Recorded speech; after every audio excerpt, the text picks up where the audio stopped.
What up, YouTube? Another beautiful day in sunny Gibsonton, Florida. Chris Loco back again with another video. So today we're gonna be doing the curly top with the shadow taper with the modern chops. We're gonna bring them chops back. Now in this video, I'm gonna expose myself to show you every barber isn't perfect. We make mistakes, and it's about how you overcome them obstacles to make sure that you give your client the best service possible. So stay tuned, make sure you guys check that out. If you're new to my channel, make sure you subscribe, like, comment, share. I just wanna let you guys know I have been getting all the requests. Thank you so much. I'm in the lab working right now on a few more videos. I'm searching for the right clients to make those videos happen for you guys. I'm going to Puerto Rico this week, and hopefully I'll be able to find somebody, a nice model that I can do a YouTube tutorial on so I can bring you guys something back from the island. Let me know what you guys think.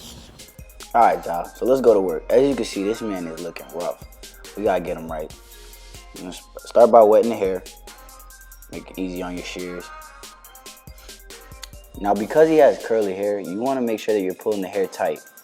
And I mean, technically you wanna do that with any hair texture, but specifically because he has curly hair, you wanna make sure that you're pulling the hair tight just to ensure that you're getting the most even cut possible.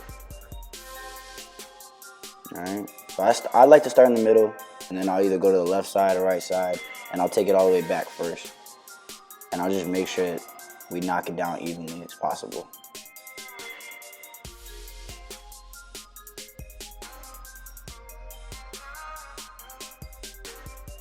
And then I always like to cross check just to make sure it's even.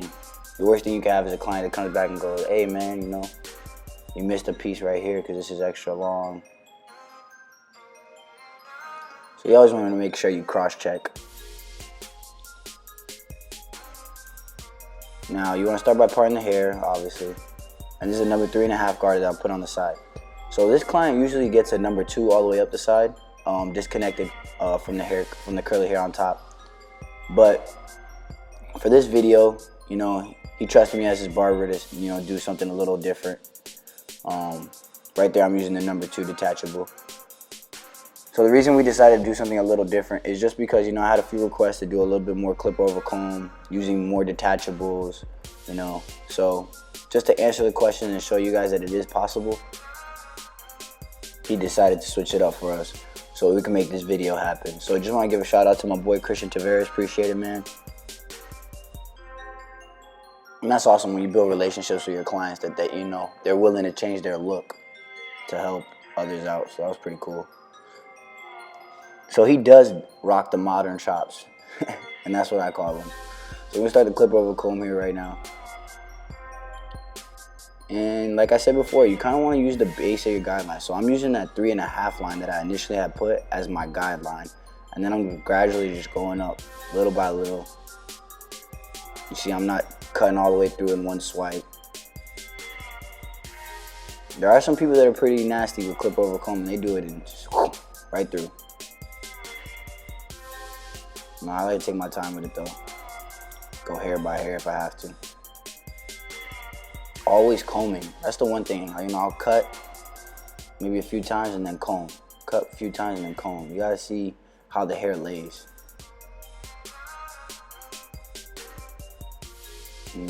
Not bending the comb in too far, because then, you know, you give them a patch. Making sure I keep the curly hair out of my way there. And we're gonna start by doing a little shadow taper. So I start with the no guard open. Put my first guard line. And then you guys know my fading technique. I do the 1 guard open. Then I'll close it right here. And if you notice when I'm doing the taper, I'm strictly using the corner. At no point do I go 100% flat blade to the client's skin. And that's just to ensure that, you know, I don't take the guidelines higher than I need to. But also to ensure that the fade comes out, you know, as best as possible.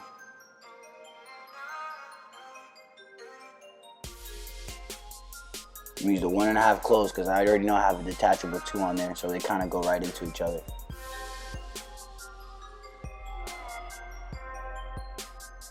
Corners. If you guys get nasty with your corners, your fades will come out so much better.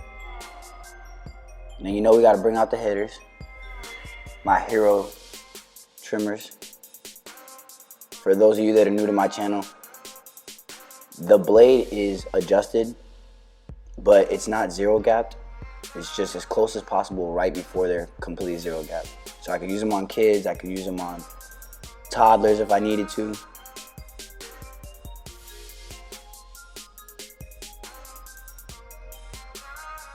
Make sure I pull down that ear. And just letting the trimmers do the work, you know? I don't dig. Just trust my trimmers to do what they need to do.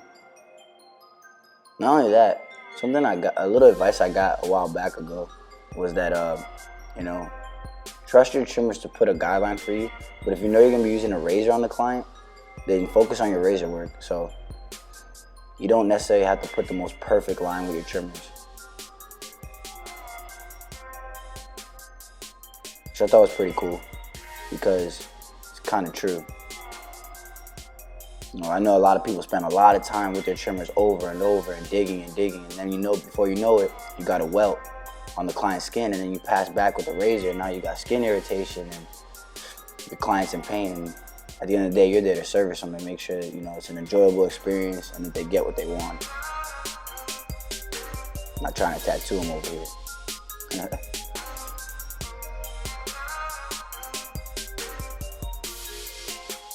So, you know, my client rocks the chops because, you know, he's not on that beard gang yet. So we lace him up though.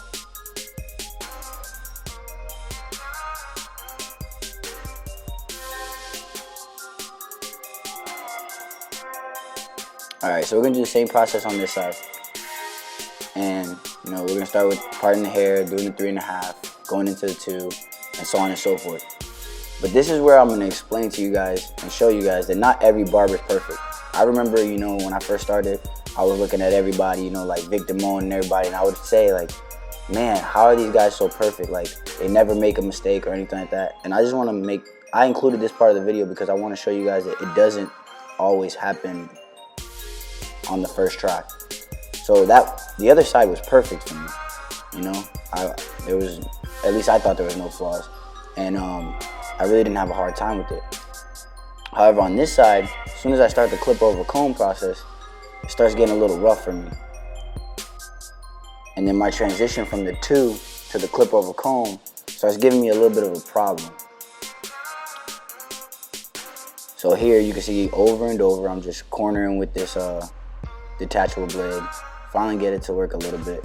So then I try to do clip over comb here. And the back's coming out fine. And it was just this side of his head that gave me a problem. I mean, I could make the excuse that it was the light, you know, from the natural light outside. I could make the excuse that, you know,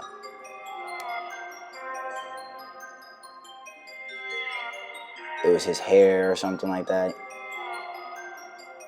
But instead of making excuses, you know, you gotta get it done. At the end of the day, you're here to provide a service to a client. So I kept battling with his hair, and I was gonna make sure I got it done. And I just kept the camera rolling because I figured, you know, I wanted to show you guys this, that not everybody's 100% perfect, and sometimes it just takes a little more attention to one side than it does another. So you guys can see that bulk right there, which is driving me crazy. And I'm combing and cutting, combing and cutting. Just not giving up. So I got it to where it was a little passable. And I start my taper. And the taper didn't give me too much of a problem. That actually came out a lot better than the fade on the side was at first. Try other things like bringing that one guard open into that corner to try to lighten it up a little bit so it doesn't seem as dark. And this is where you guys gotta just keep trial and error. Start out long, then go shorter. Start out long and then go shorter. And just keep attacking it. You know, don't give up. Don't sit there with the same guard for 10 hours, expecting a miracle to happen, but, you know, try different things. So you see I have the 1.5 guard there, and I'm trying different things here. Coming back with the 1 open.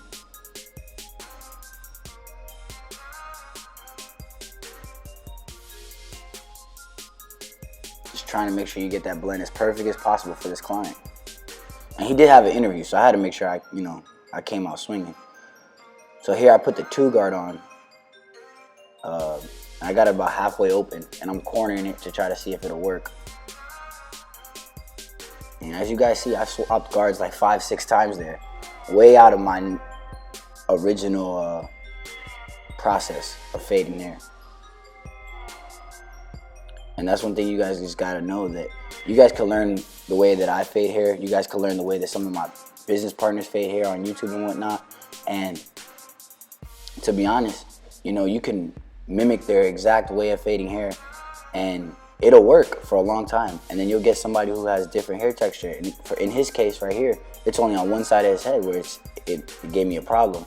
And you gotta just be able to overcome that obstacle for the client's sake. So you see we brought out the headers again one more time on this side just to make sure that we give the proper outline for the taper that we're about to do right here. So we're gonna start with the 5-0. And this is just my process. Then we're gonna use the ANDIS shaver.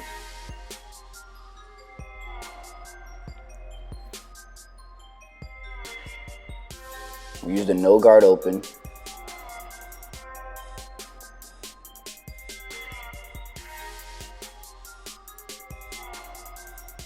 We're gonna close it gradually. And my magic clips, in case you guys were wondering, are set so that they pretty much go right into that 5-0, like there's no line there.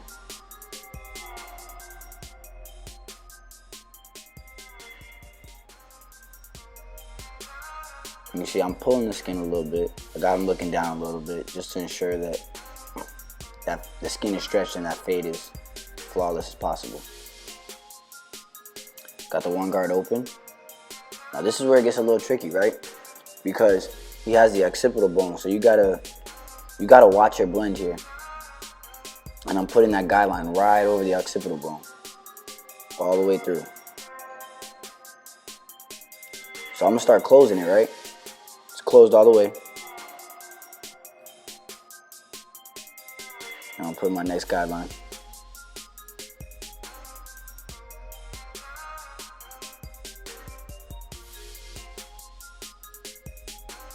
Then I'll gradually start opening it.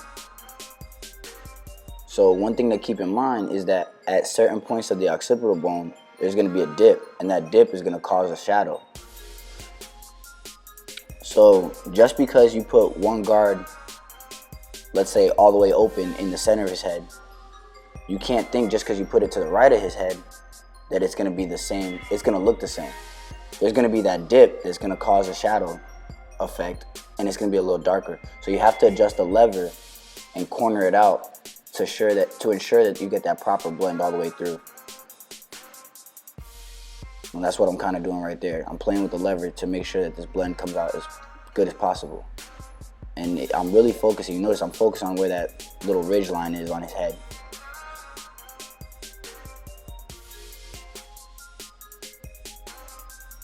I'm sorry for my shoulder being in the way here, man. I'm getting used to this whole YouTube thing and recording with a camera right over my shoulder. Like, it's a lot harder than you guys think. And we got the 1.5 closed.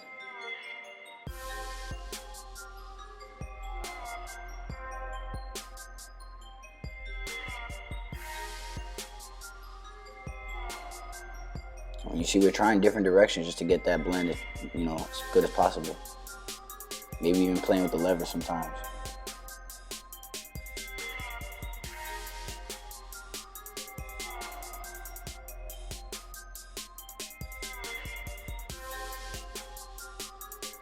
So you guys saw that there was still some weight line, right?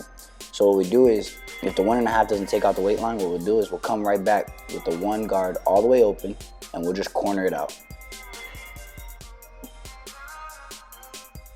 You know,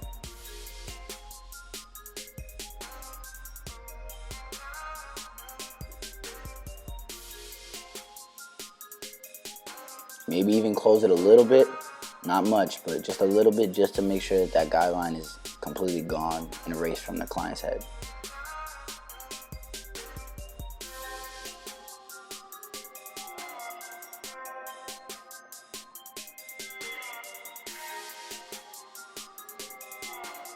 Then we use the one guard close, come with the grain. Just his baby hairs. Hit him with a little spritz so his hair doesn't move. His hair is curly, so that's why I put the spritz in, just to make sure that it gets some type of straight, so I can put an edge in.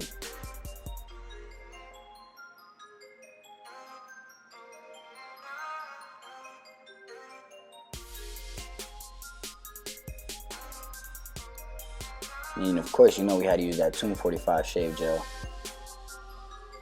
Best shave gel out there. Brush the hair real quick, make sure it's laying the right way. Using that 245 dual cartridge razor, we make sure that we give him that super clean razor edge real quick. Like I said, he had an interview that day, so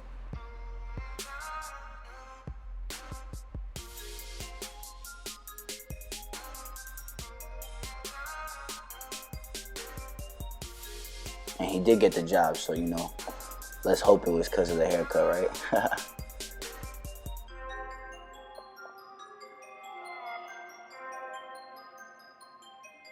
When you're doing this arch, make sure you pull the skin tight.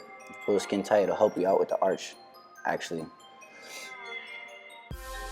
when you're razoring.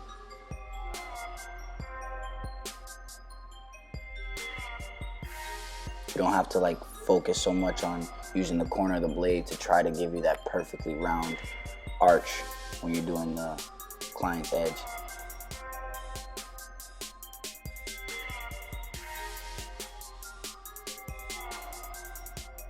Razoring with the grain, razoring against the grain at certain points.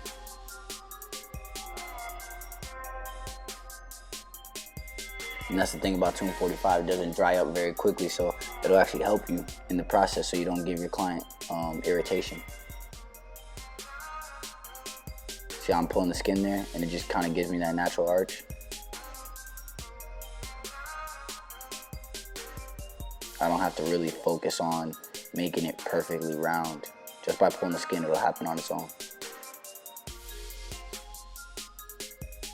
And then using that front edge of the blade, and at certain points using the back end of the blade, but I'm not using the whole blade to. That's how a lot of people end up cutting. They try to use the whole blade when they're doing the edge of somebody's sideburns and whatnot. Making sure these chops are razor sharp. And this right here is something that, you know, I normally do. I just haven't shown you guys this in my previous videos. So I like to razor behind the client's ear.